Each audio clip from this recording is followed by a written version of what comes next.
This film is based on a true story. Once, during his leisure time in the town, Robin Cavendish saw a young beautiful woman and fell in love at first sight. The friends believe that Robin doesn't stand a chance because this lady is a notorious heartbreaker. But Robin is determined to capture her attention no matter what. The beauty Diana agreed to go on a date with Robin. Since then, they were inseparable.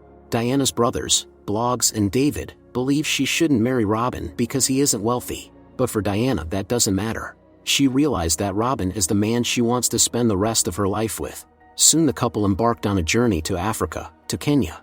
It was the year 1958. Robin is a tea broker, so this was also a professional trip for him.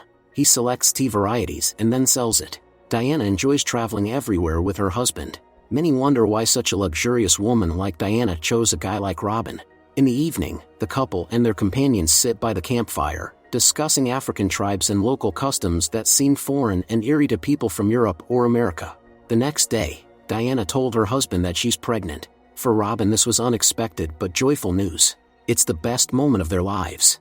In the evening, Diana and Robin danced against the backdrop of the sunset. It seems that everything will be even better than before. The events then shift to Nairobi, to the British Embassy. During a tennis game with friends, Robin felt weak, but he didn't think much of it. Robin tried to pretend that everything was fine, but his condition worsened. When Diana asked how he was feeling, Robin reassured her that he was okay. At night, he felt even worse. Robin woke up his friend Colin, complaining about joint pain. After a few seconds, he lost consciousness. Robin was examined by doctors. By that point, he couldn't move or breathe. When Robin began to lose consciousness, the doctors realized the situation was critical and started resuscitating him. The next morning, worried Diana came to the hospital. The doctor took her to Robin, who was on a ventilator and unable to speak. However, Diana read his lips. Later, the doctor explained that Robin had contracted the polio virus, which affects the spinal cord. The patient can't move or breathe without the ventilator. Diana was horrified when the doctor said this process is irreversible. A good lung ventilation system would extend his life for a couple of months, but that's about it. Diana, being pregnant, has no idea what to do. Many people around her were ready to help. Diana was determined that when the baby is born, they will go home, and Robin will go with them. The doctor objected, saying that it's all over for Robin. What's happening to him can't be called life. Soon Diana gave birth and brought the son to Robin so he could experience the joy of fatherhood. Despite everything, the spouses felt happiness in that moment. The events then take us to England in the year 1960. Diana finally managed to have Robin brought home. Knowing that he will spend the rest of his life helpless, Robin couldn't hold back his tears. In the hospital, Diana is trying to arrange a meeting with her husband, but the doctor said it's not a good idea as Robin is currently going through deep depression and doesn't want to see anyone. Diana was in a difficult situation.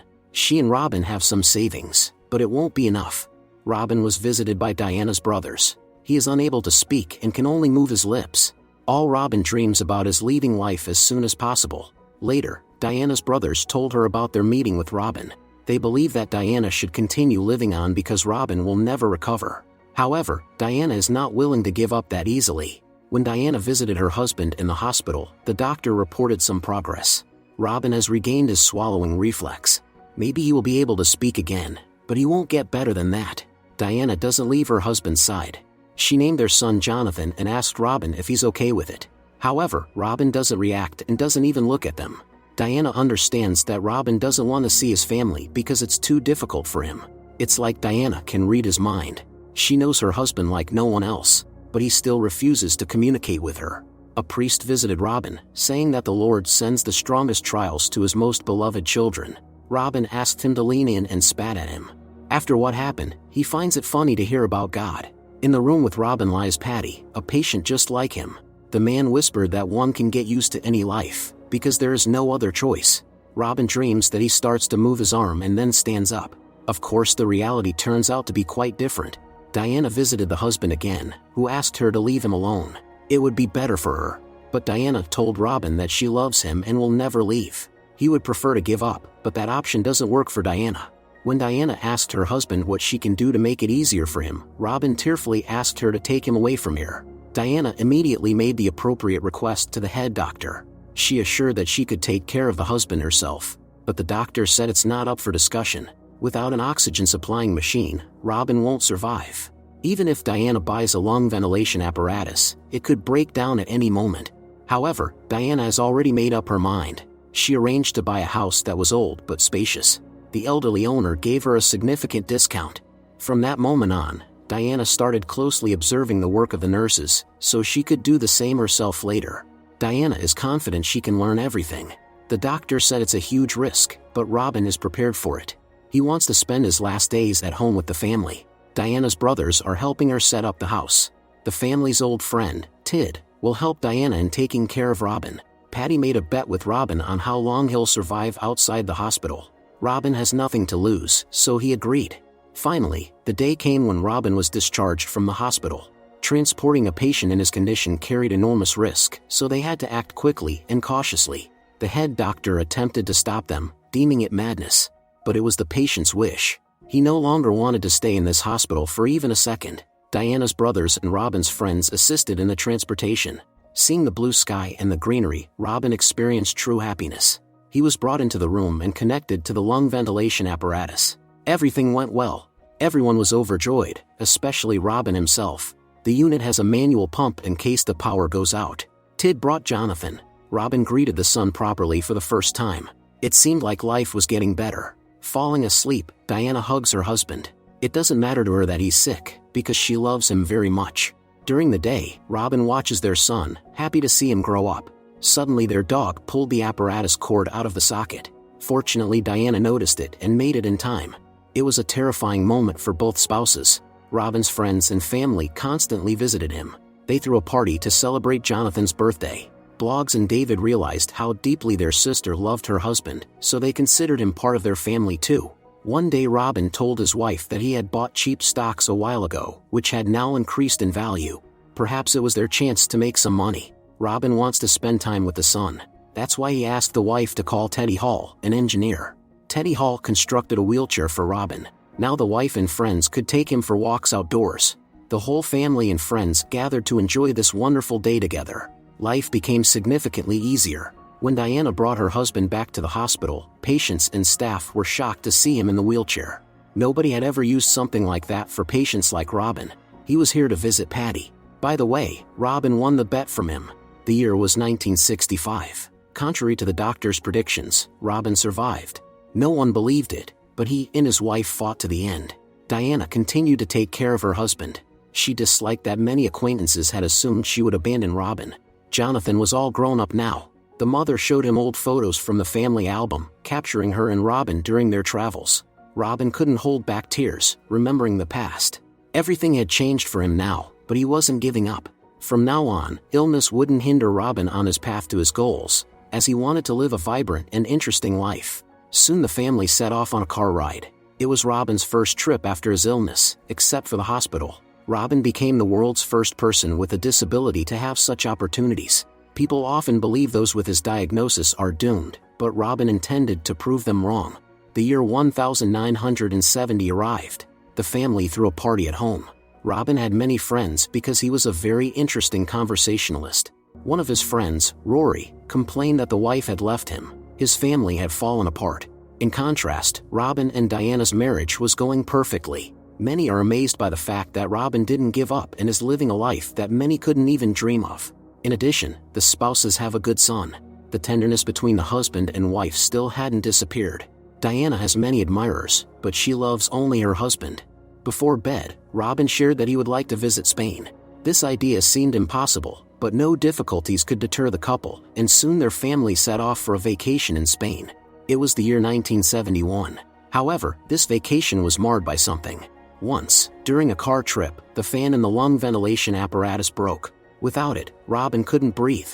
The nearest town was far away, so this could end very badly. Fortunately, a car passed by.